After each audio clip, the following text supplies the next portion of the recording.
Hello guys, कैसे हैं आप लोग। आई होप आप लोग अच्छे होंगे। मैं भी बहुत अच्छा हूँ। आज का हमारा एजेंडा है कि डिमांड क्या होता है, डिमांड क्रिएट कैसे होता है, डिमांड को एक्सप्रेस कैसे करते हैं, एंड डिमांड कौन कौन से फैक्टर्स हैं जो डिमांड को अफेक्ट करते हैं। ठीक है, तो आज हम लोग जानेंगे बेसिकली डिमांड क्रिएट कैसे होता है, डिमांड को एक्सप्रेस कैसे करते हैं, एंड डिमांड को अफेक्ट करने वाले फैक्टर्स कौन कौन से होते हैं। ठीक है, सो हम लोग स्टार्ट करते हैं आज का हमारा टॉपिक जिसका नाम है डिमांड। Right, okay. होता यह है कि हम सब ने कहीं ना कहीं डेली कुछ न कुछ डिमांड करना होता है। काश यार मेरे पास ये होता, काश वो होता। बट सबसे इम्पोर्टेंट चीज़ ये है कि डिमांड हम कर रहे हैं तो कोई प्रोड्यूसर भी तो होना चाहिए।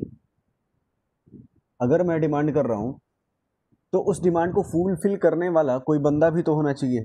तो हम लोग जो ये चैप्टर है किसके पॉइंट ऑफ व्यू से पढ़ेंगे, कंज्यूमर के पॉइंट ऑफ व्यू से या प्रोड्यूसर के पॉइंट ऑफ व्यू से, क्योंकि गुड्स अल्टीमेटली बनाना किसने है, गुड्स अल्टीमेटली बनाएगा प्रोड्यूसर। किसको ध्यान में रखते हुए, तो कंज्यूमर को ध्यान में रखते हुए प्रोड्यूसर गुड्स बनाएगा। तो अगर कोई पूछे कि डिमांड किसके पॉइंट ऑफ व्यू से पढ़ते हैं, तो हमारा आंसर क्या होना चाहिए कि डिमांड हम प्रोड्यूसर के पॉइंट ऑफ व्यू से पढ़ते हैं, प्रोड्यूसर के पॉइंट ऑफ व्यू से पढ़ते हैं, कंज्यूमर को मद्देनजर रखते हुए। क्लियर है।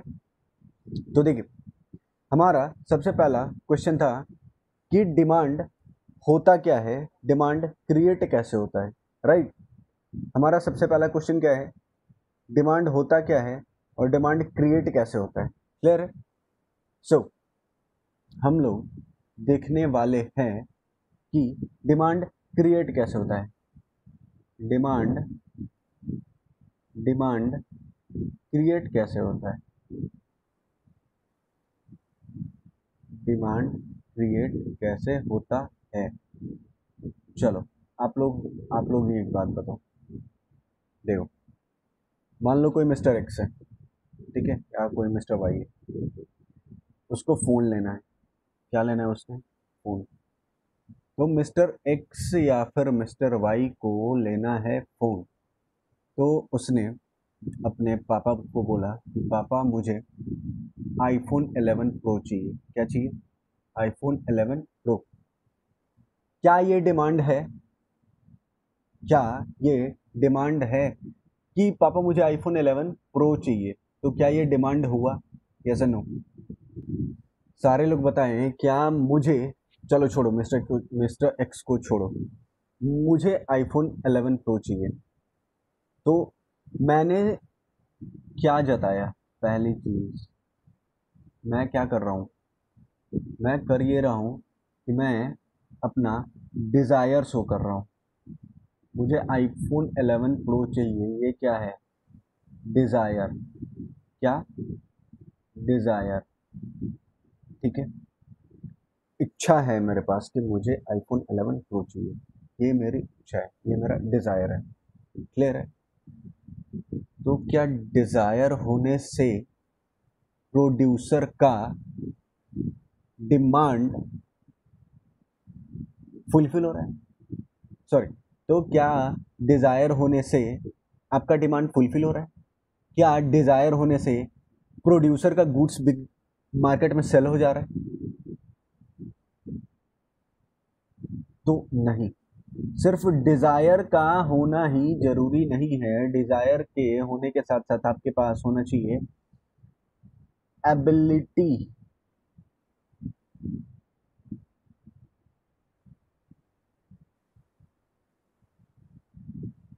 Ability, ability to, ability to पे।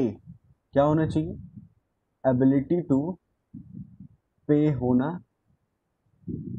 चाहिए। तो मेरे पास डिज़ायर भी है, मेरे पास डिज़ायर भी है, मेरे पास पैसे भी हैं। एबिलिटी टू पे यानी मनी भाई, that means money. Ability to pay यानी मनी। ठीक है, क्लियर है? एबिलिटी टू पे का मतलब क्या हो गया? मनी। तो मेरे पास डिज़ायर है कि मुझे आईफोन 11 प्रो लेना है, ठीक है। मेरे पास एबिलिटी भी है कि हाँ मैं आईफोन 11 प्रो ले लूँगा, मेरे पास इतने पैसे हैं, क्लियर है। बट मैं पैसे खर्च नहीं करना चाहता, तो क्या प्रोड्यूसर का सामान फिर से बिका? मैं पैसे खर्च नहीं करना चाहता हूँ, तो मेरे पैसे ना खर्च करने की वजह से प्रोड्यूसर का सामान बिका? क्या मैंने कुछ परचेज करा? नहीं। तो तीसरी चीज मेरे पास क्या होनी चाहिए? विलिंगनेस। क्या होना चाहिए? विलिंगनेस। क्या होना चाहिए? विलिंगनेस। विलिंगनेस होना चाहिए। To willingness to spend. क्या होना चाहिए?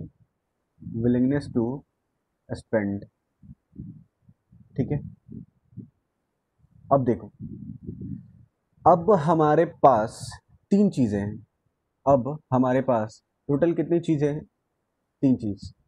पहला, हमारे पास डिजायर है। क्या मेरी कुछ इच्छा है?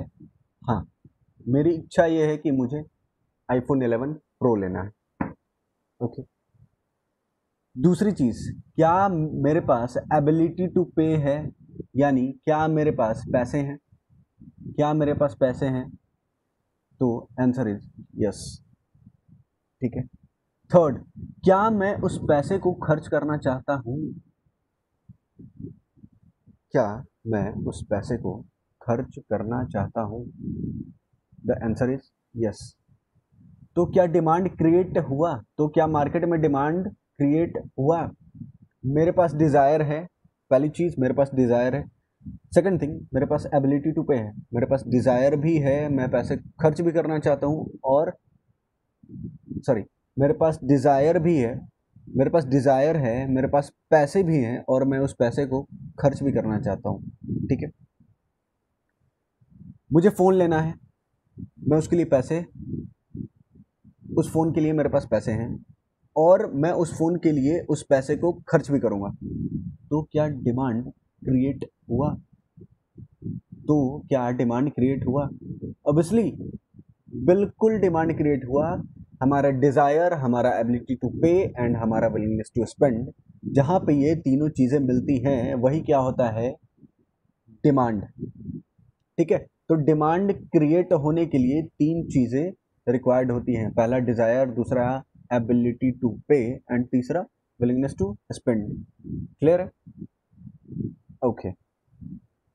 अब हम अगला टॉपिक ये पढ़ने वाले हैं कि भैया डिजायर भी है, एबिलिटी टू पे भी है, विलिंगनेस टू स्पेंड भी है, तो कितना, क्वांटिटी क्या होना चाहिए, टाइम क्या होना चाहिए, प्राइस क्या होना चाहिए? Quantity, time, price. Quantity, price, time. कितना क्वांटिटी, कितना प्राइस, और कितने टाइम पे? यानी डिमांड को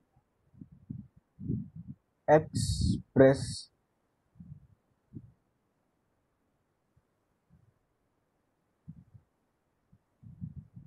डिमांड को एक्सप्रेस तीन चीजें मिलकर करती है, ठीक है।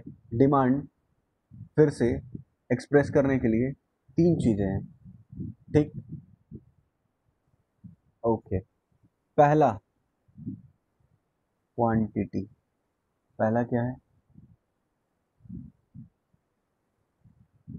क्वांटिटी, ठीक है। जैसे ऐसे समझो कि मुझे फ़ोन लेना है, तो कितना फ़ोन लेना है? ऑब्वियस सी बात है, एक फ़ोन लूँगा, दो फ़ोन लूँगा, तीन फ़ोन लूँगा, चार फ़ोन लूँगा।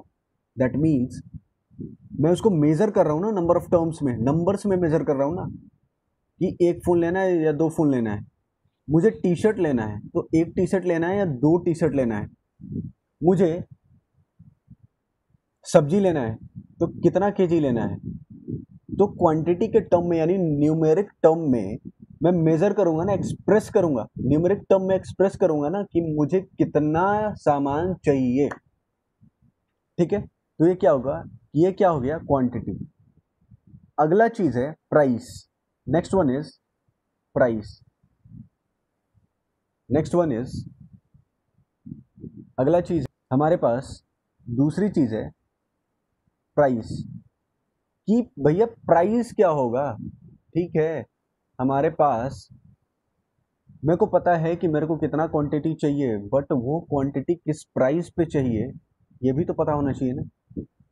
तो डिमांड को जो एक्सप्रेस करते हैं वो प्राइस में एक्सप्रेस करते हैं, किस में, प्राइस में, कि मैं किसी चीज के लिए कितने पैसे खर्च करना चाहूंगा। ठीक है, जैसे से फॉर एग्जांपल अगर मैं बोलूं कि मैं तुमको ट्यूशन पढ़ाऊंगा, ठीक है,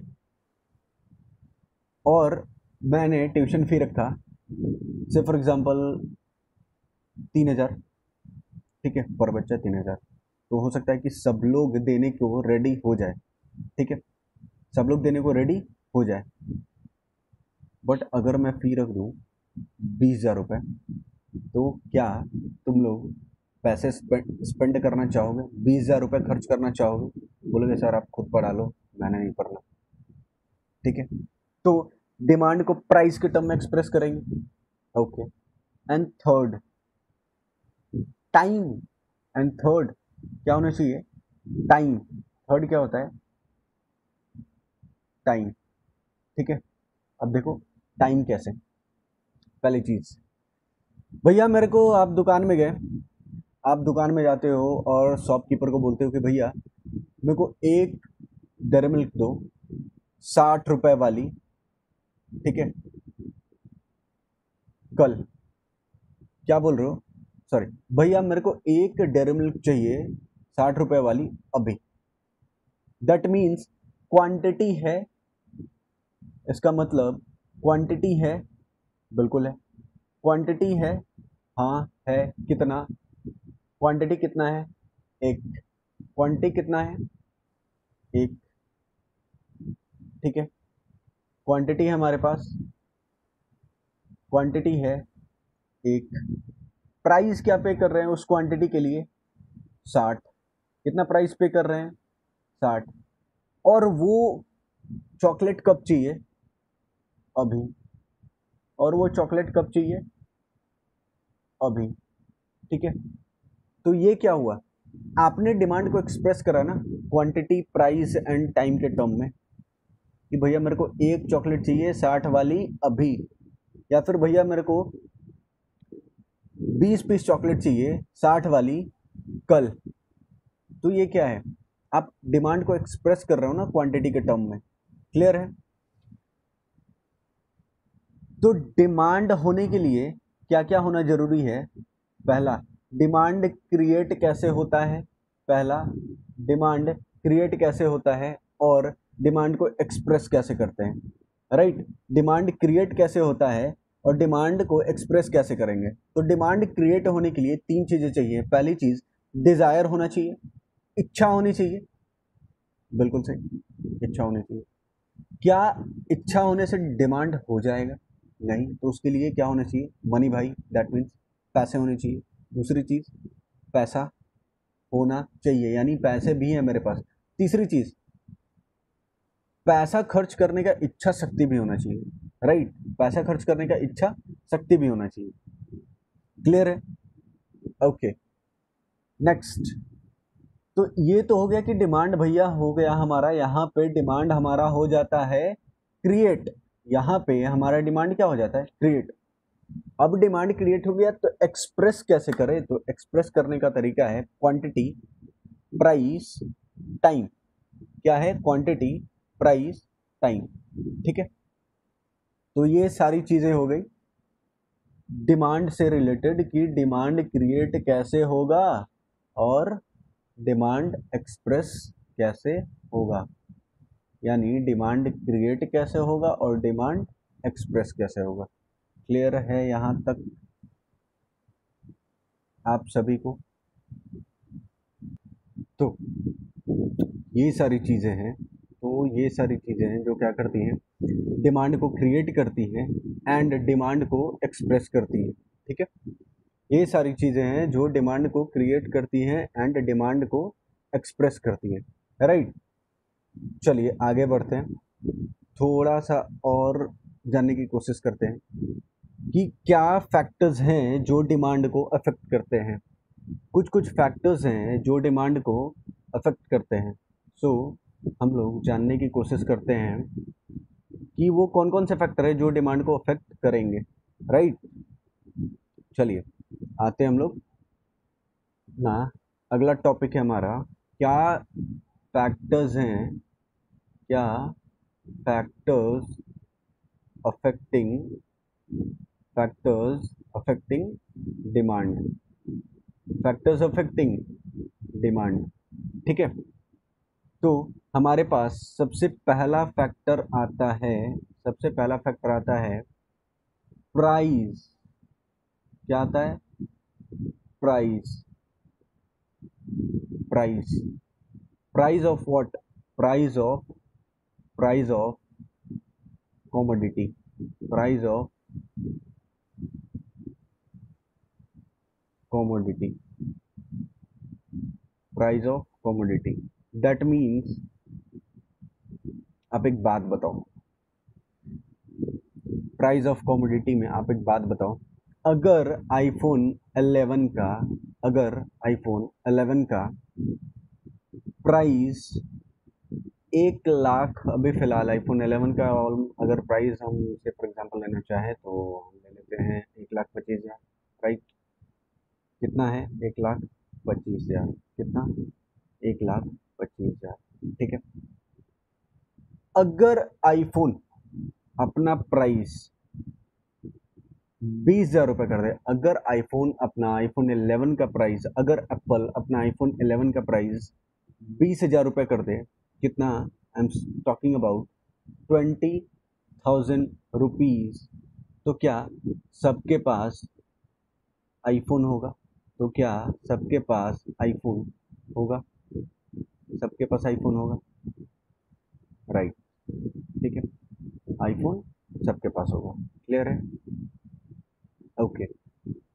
यानी अगर प्राइस कम हो जाए, अगर आईफोन 11 का प्राइस क्या हो जाए? कम, यानी अगर किसी गुड्स का प्राइस क्या हो जाए? कम, तो उस गुड्स का डिमांड क्या हो जाएगा? उस गुड्स का डिमांड क्या हो जाएगा? बढ़ जाएगा। अगर किसी गुड्स का प्राइस घट जाए तो उस गुड्स का डिमांड क्या हो जाएगा? बढ़ जाएगा। वैसे ही वाइस वर्सा, अगर किसी गुड्स का प्राइस बढ़ जाए, अगर किसी गुड्स का प्राइस बढ़ जाए तो उस गुड्स का डिमांड घट जाएगा, उस गुड्स का डिमांड घट जाएगा, क्लियर है? तो प्राइस बढ़ेगा तो डिमांड घटेगा, एंड डिमांड, प्राइस बढ़ेगा तो डिमांड घटेगा, एंड प्राइस घटेगा तो डिमांड बढ़ेगा। यानी यहाँ पे प्राइस और डिमांड के बीच में, यहाँ पे प्राइस और डिमांड के बीच में इनवर्स रिलेशन है। कौन सा रिलेशन है? इनवर्स रिलेशन, क्लियर है? आगे समझेंगे हम लोग इनवर्स रिलेशन क्या होता है।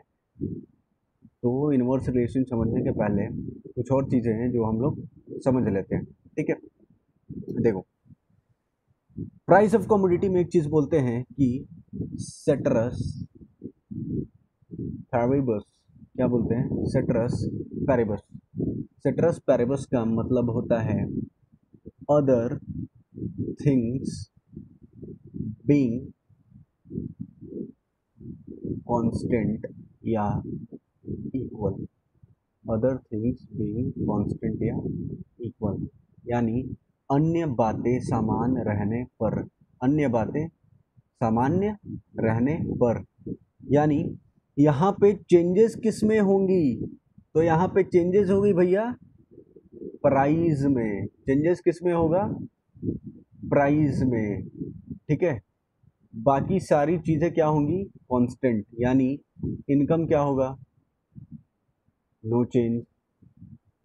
कंज्यूमर एक्सपेक्टेशन क्या होगा? नो चेंज, ठीक है। तो कुछ कुछ चीज़ें क्या होंगी जिनमें चेंज नहीं होगा, क्लियर है? ओके, आते हैं तो पहला फैक्टर अफेक्टिंग डिमांड का पहला कंपोनेंट है कि प्राइस, गुड्स के खुद का प्राइस गुड्स के डिमांड को क्या करता है, अफेक्ट करता है। अगर किसी गुड्स का प्राइस बढ़ जाए तो उसका डिमांड, उस गुड्स का, पर्टिकुलर गुड्स का डिमांड घट जाएगा। एंड उस गुड्स का डिमांड बढ़ेगा कब, जब प्राइस घटेगा। यानी प्राइस बढ़ेगा तो डिमांड घटेगा, और प्राइस घटेगा तो डिमांड बढ़ेगा। ये तो हो गया हमारा पहला फैक्टर, राइट। हमारा दूसरा फैक्टर है, एक बात बताओ, क्या मार्केट में आप ही इकलौते हो जो वो गुड्स प्रोड्यूस कर रहा है?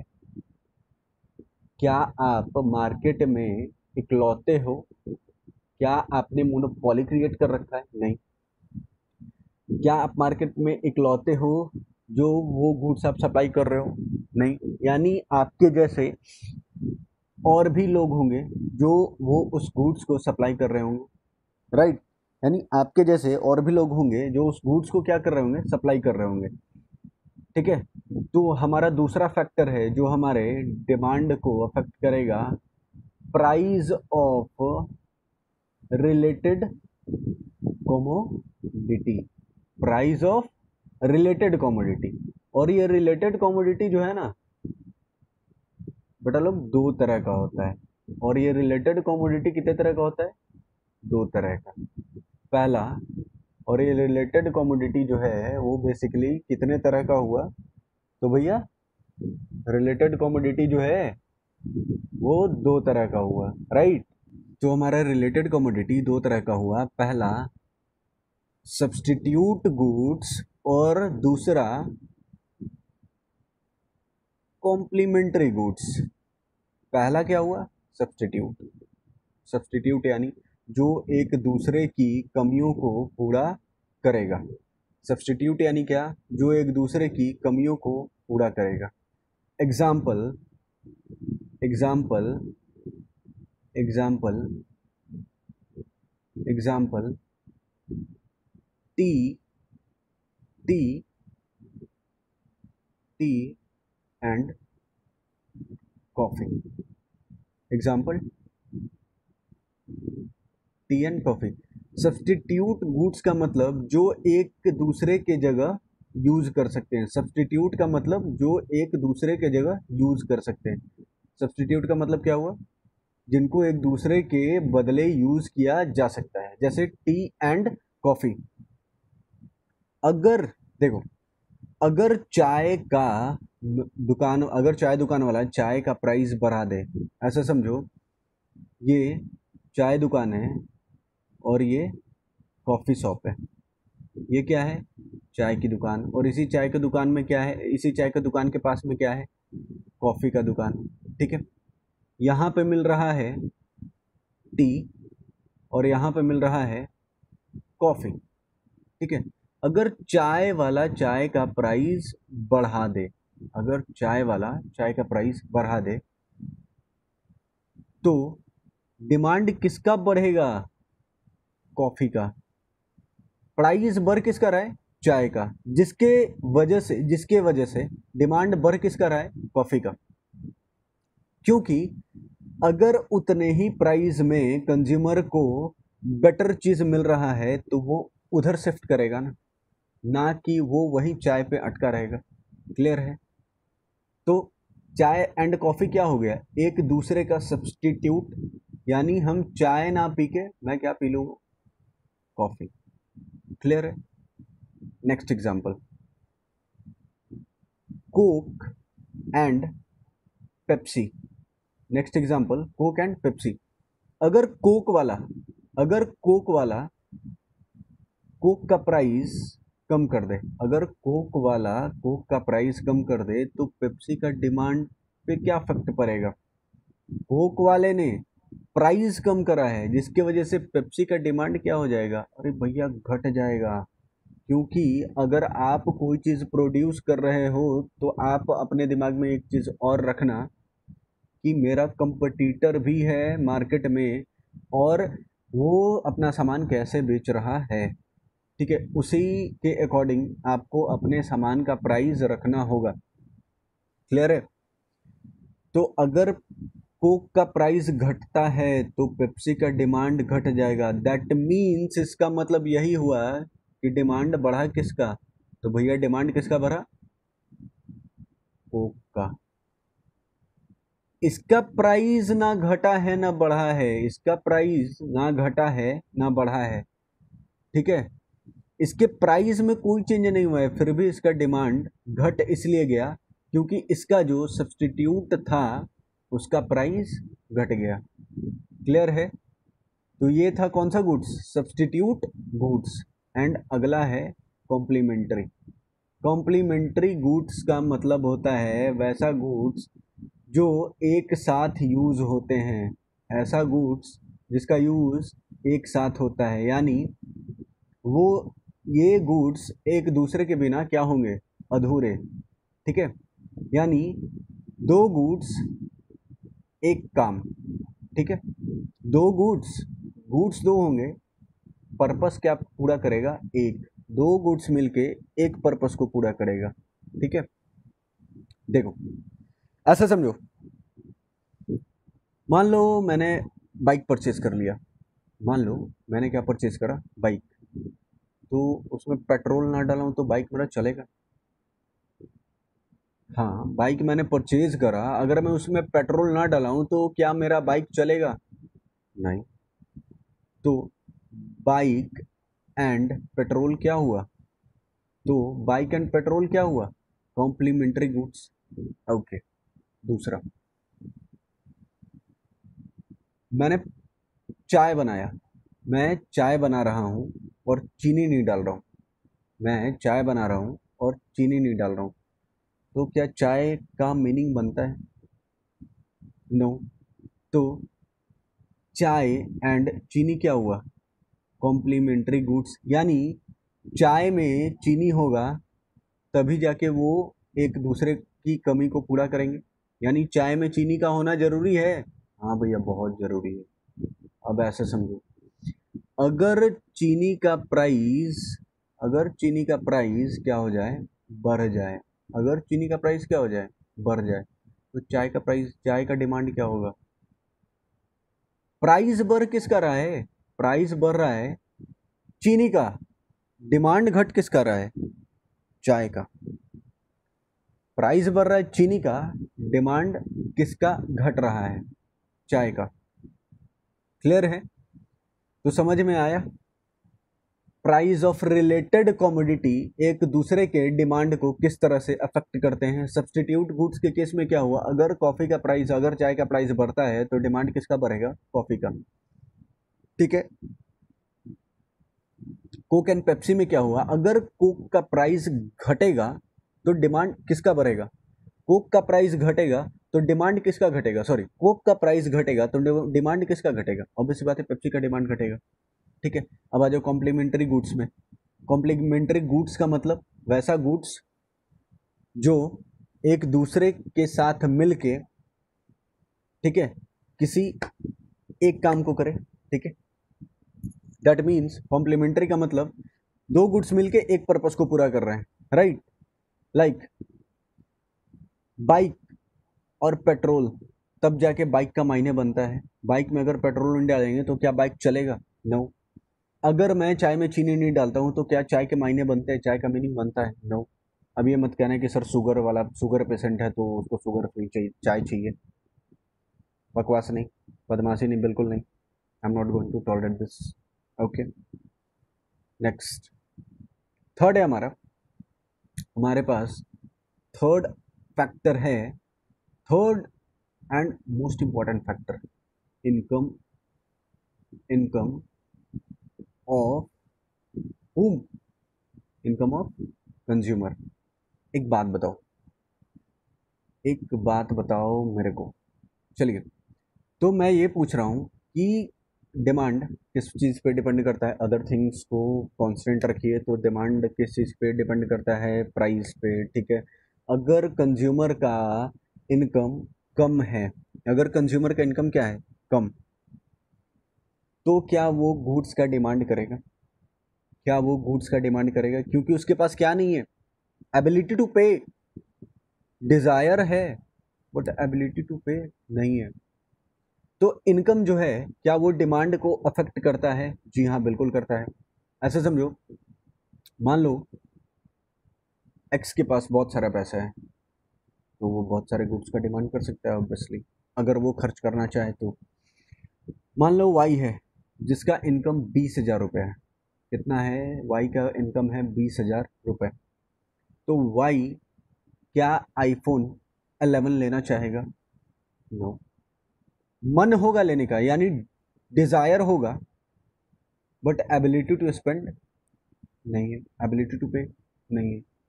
ठीक है, विलिंगनेस तो छोड़ दो, जब एबल ही नहीं है पे करने के लिए तो विलिंगनेस की बात ही नहीं आती।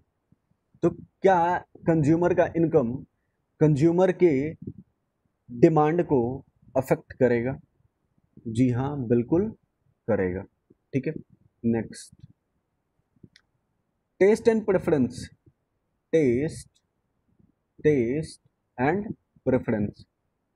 एक बात बताओ आप लोगों को, ठीक है, एक कॉमन सा क्वेश्चन है, ठीक, क्या इंसान का टेस्ट बदलता रहता है over a period of time? अभी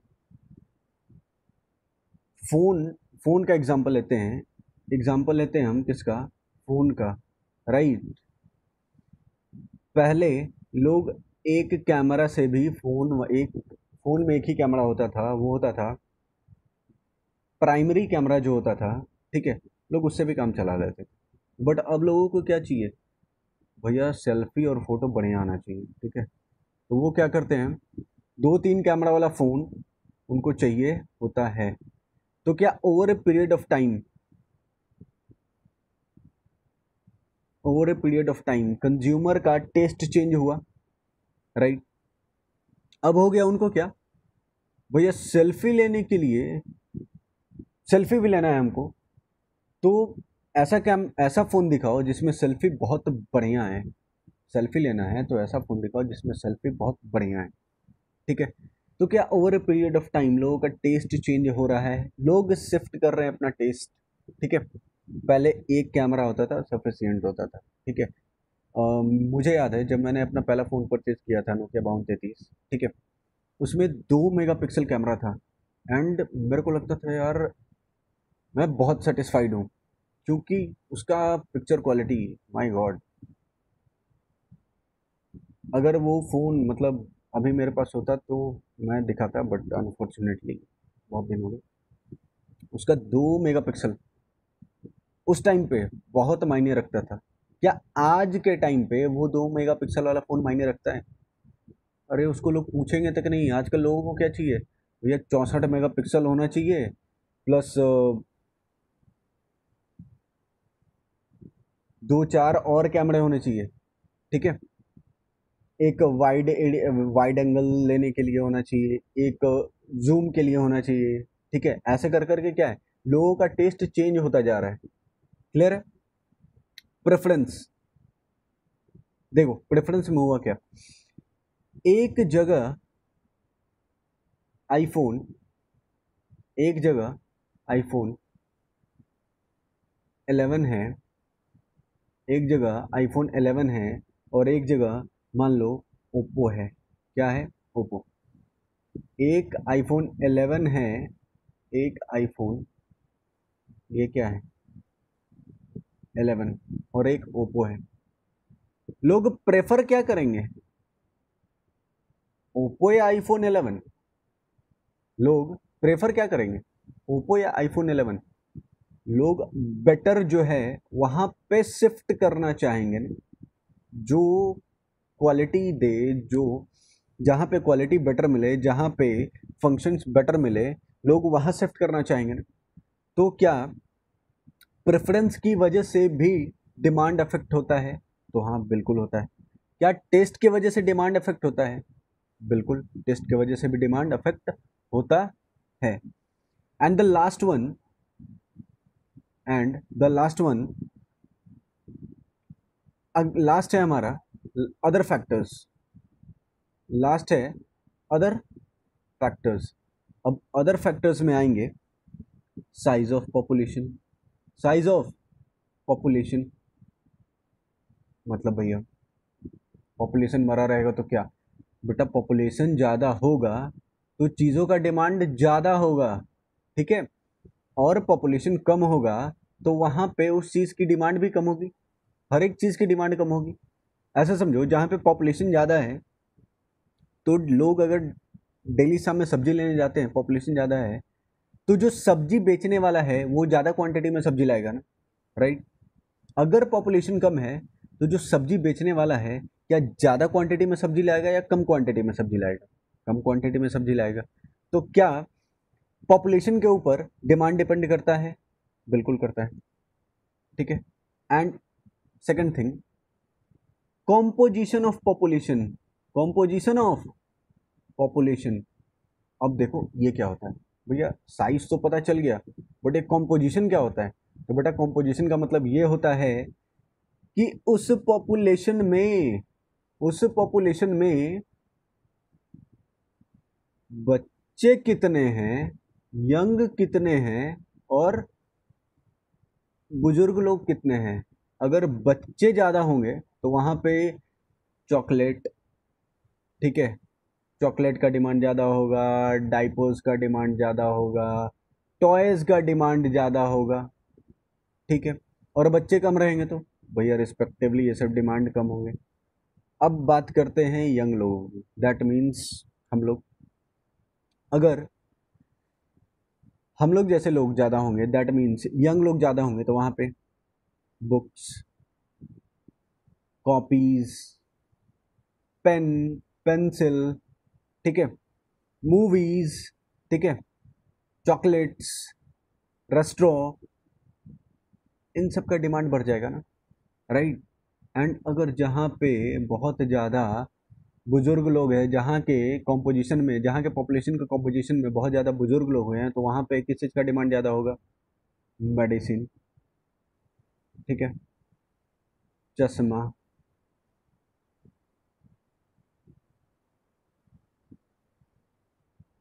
मेडिसिन, चश्मा, स्टिक, वो जो दादाजी लोग लेके चलते हैं ना, हाथ में पकड़ने वाला, इन सब चीज़ों का डिमांड ज़्यादा होगा ना। क्लियर है? तो फैक्टर कौन कौन से फैक्टर हैं जो हमारे डिमांड को अफेक्ट करेंगे? तो भैया हमारे पास 5 फैक्टर है जो हमारे डिमांड को अफेक्ट करते हैं। पहला है प्राइस ऑफ कमोडिटी, यानी कमोडिटी के खुद का प्राइस क्या कमोडिटी के डिमांड को अफेक्ट करता है? भैया हाँ करता है। प्राइस ऑफ रिलेटेड कमोडिटी में दो चीजें थी, दो गुड्स था, सब्स्टिट्यूट गुड्स और कॉम्प्लीमेंट्री गुड्स। सब्स्टिट्यूट का मतलब वैसा गुड्स जो एक दूसरे के जगह यूज कर सकते हैं, जैसे चाय एंड कॉफी, अगर चाय का प्राइस बढ़ा दे तो कॉफी का डिमांड बढ़ जाएगा, राइट। कॉम्प्लीमेंट्री गुड्स, अगर मैं पेन लेता हूं और इंक ना लूं तो पेन का यूज है? नो। तो पेन के साथ साथ हमको मुझे क्या लेना होगा? इंक भी लेना होगा। तो अगर इंक का प्राइस बढ़ जाए तो क्या पेन का डिमांड बढ़ेगा? नहीं। इंक का प्राइस बढ़ जाए तो पेन का डिमांड ऑटोमेटिकली घट जाएगा, राइट। इनकम ऑफ कंज्यूमर, अगर कंज्यूमर का इनकम ज़्यादा है, अगर कंज्यूमर का इनकम ज़्यादा है तो वो ज़्यादा से ज़्यादा गुड्स डिमांड करेगा, ठीक है। अगर कंज्यूमर का इनकम कम है तो वो कम गुड्स डिमांड करेगा, right. Taste and preference, over a period of time लोगों का टेस्ट चेंज होता रहता है। पहले स्टार्ट में देखना 2000 के आसपास में लोग पैरेलल जींस पहनते थे, ठीक है। फिर 2005 के बाद से, 2006-7 के बाद से ना नैरो जींस का कॉन्सेप्ट आया, फिर लोग नैरो जींस पहनने लगे। तो ये क्या है? टेस्ट ना over a period of time change होते जा रहा है ना, ठीक है। एंड प्रेफरेंस क्या हुआ? भैया मेरे को बेटर चीज़ चाहिए, तो बेटर चीज़ चाहिए तो बेटर चीज़ लेने के लिए फिर बेटर प्राइस भी देना होता है, राइट। एंड लास्ट है अदर फैक्टर्स। अदर फैक्टर्स में पहला था साइज ऑफ पॉपुलेशन, अगर किसी एरिया का पॉपुलेशन ज़्यादा होगा तो वहाँ पे डिमांड ज़्यादा होगा, और उस एरिया का पॉपुलेशन कम होगा तो डिमांड कम होगा। And second thing composition of population, अगर पॉपुलेशन में बच्चों की मात्रा ज़्यादा, बच्चों की संख्या ज़्यादा है तो वहाँ पे चॉकलेट, टॉयज़, डाइपर्स, इन सब का डिमांड ज़्यादा होगा। अगर हमारे जैसे यंग लोग हैं तो क्या होगा? बुक्स होगा, pencil, copy, pen, etc। And अगर बुजुर्ग लोग ज़्यादा होंगे तो क्या होगा? मेडिसिन, चश्मा, डंडा, ठीक है। तो यहाँ पे हमारा डिमांड होता है ख़त्म, नहीं होता है। आज का टॉपिक हमारा खत्म होता है कि डिमांड कैसे क्रिएट होता है, डिमांड को एक्सप्रेस कैसे करते हैं, एंड अदर फैक्टर्स क्या होते हैं डिमांड के, राइट। ओके, तो चलिए मिलते हैं आप लोग अगले वीडियो में। ओके, तब तक के लिए tata bye bye, good night, see you in the next video.